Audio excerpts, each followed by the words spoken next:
Japan దేశంలో right wing భావజాలం పట్ల ప్రజలు ఆకర్షితులవుతున్నారా? రైట్ వింగ్ పార్టీస్కి మద్దతు పెరుగుతుందా?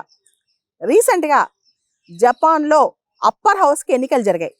దానిలో right wing political party Sanseito తన ముద్ర వేసిందనమాట.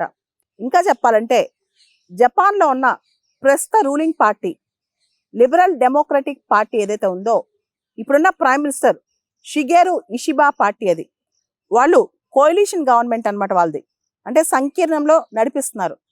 వాళ్ళు జపాన్ అప్పర్ హౌస్కి రీసెంట్గా జరిగిన ఎన్నికల్లో ఓడిపోయారు.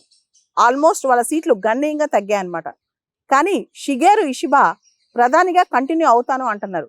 ఆయన ప్రధానిగా కంటిన్యూ అయినా సరే జపాన్లో మాత్రం రైట్ వింగ్ అనేది తన యొక్క స్ట్రెంగ్త్ చూపిస్తుంది అనమాట.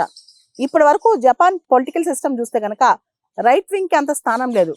ఇన్ఫ్యాక్ట్ లిబరల్ డెమోక్రటిక్ పార్టీకి సీట్లు తగ్గిపోవటం, కోalitionలో వెళ్ళినా సరే ఇన్ని స్థానాలు తగ్గిపోవటం గత 70 సంవత్సరాల చరిత్రలో ఇదే తొలిసారి.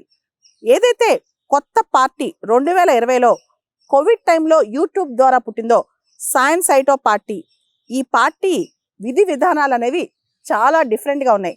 ఇది జపనీస్ ఫస్ట్ అంటే ఫారెన్ ఇమిగ్రేషన్స్కి వ్యతిరేకంగా, అదేవిధంగా ఇన్ఫ్లేషన్, గవర్నమెంట్ ఏదైతే ఇన్ఫ్లేషన్ కంట్రోల్ చేయలేకపోతుందో, జపాన్ ఎకానమీ దెబ్బతింటుందో, ఇలాంటివి చాలా కొత్త కొత్త ట్రెండ్స్ తీసుకుని ఈ కొత్త పార్టీ అనేది పోరాటం మొదలెట్టిందనమాట.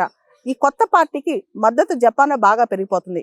ఇప్పటి వరకు కూడా జపాన్లో ప్రజలు ఎక్కువగా రైట్ వింగ్ ఆలోచనల ధోరణికి వెళ్ళేవాళ్ళు కాదు. కానీ ఇప్పుడు గ్లోబలిజంకి వ్యతిరేకంగా, ఇమిగ్రేషన్స్కి వ్యతిరేకంగా జాపనీస్ ఫస్ట్ అనే నినాదంతో ఈ పార్టీ మొదలైందనమాట. అది కూడా ఈ పార్టీ యూట్యూబ్ ద్వారా కరోనా టైంలో మొదలైంది. ఇప్పుడు ఆ పార్టీ చాలా పేరుగాంచింది జపాన్లో గత 4 సంవత్సరాల నుంచి. జపాన్లో రాజకీయాలు కనుక మనం చూస్తే అక్కడ జనరల్గా మొదటి నుంచి కూడా ఇమిగ్రెంట్స్ని ఎక్కువ రానిరు. అండ్ ఇప్పుడు జపాన్లో పాపులేషన్ జనాభా చాలా వృద్ధ జనాభా అవుతుంది, ఏజ్డ్ అయిపోతున్నారు. దాంతో ఇప్పుడు ఏదైతే కొత్త పబ్లిక్ పాలసీ జపాన్లో వచ్చిందో, అంటే దాదాపు 3.8 మిలియన్ ఫారినర్స్ జపాన్లో ఉన్నారు.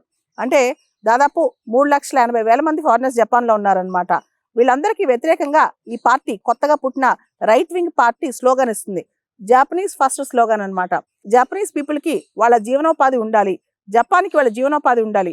అదేవిధంగా జపనీస్ కరెన్సీ ఎన్ ఏదైతే ఉందో అది బాగా వీకెన్ అయిపోతుంది, జపాన్ ఎకానమీ స్టాగ్నెంట్ అయిపోతుంది.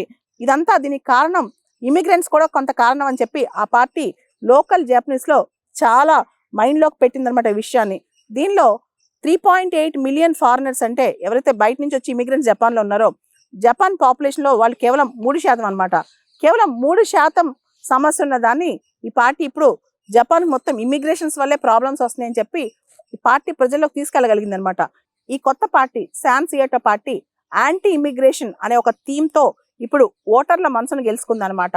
సో ఇలాంటి పార్టీసే ప్రపంచవ్యాప్తంగా, ముఖ్యంగా యూరోప్లో, జర్మనీలో ఏఎఫ్డి పార్టీ, ఇటలీలో బ్రదర్స్ ఆఫ్ ఇటలీ పార్టీ, యూకేలో రిఫార్మ్ యూకే పార్టీ, ఇలా ఫార్ రైట్ పార్టీస్ యూరోప్లో స్ట్రెంత్ సాధించాయి. అలానే జపాన్లో ఒక ఫార్ రైట్ పార్టీ స్ట్రెంత్ సాధించిందంటే అది విశేషం అని చెప్పుకోవచ్చు అనమాట.